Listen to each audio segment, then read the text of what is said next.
Magandang umaga, mga kapatid. Ako nga pala si Justin Kyle P. Ponce.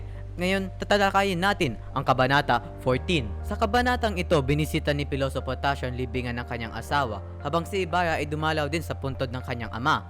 Si Don Anastasio, mas kilala bilang Piloso Potasio, ay tanyag sa San Diego dahil sa kakaibang personalidad at maraming pananaw sa politika at lipunan. Tinawag siyang baliw ng iba dahil hindi siya naunawaan ng karamihan.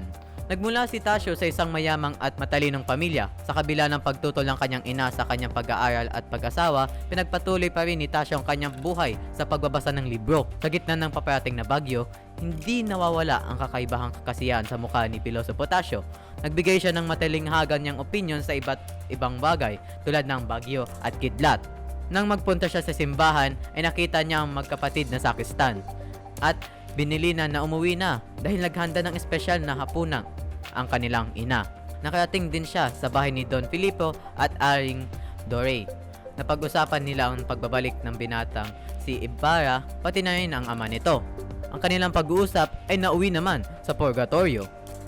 Ngayon, ibabahagi ko ang tamang pakikitungo sa taong may tuturing mong may di karaniwang katangian. Dapat natin bigyan ng respeto at itrato na karaniwang tao. Alamin rin natin ang kanilang mga di karaniwang katangian upang mas malaman natin ang kalagayan nila, upang sa gayon ay matulungan rin natin.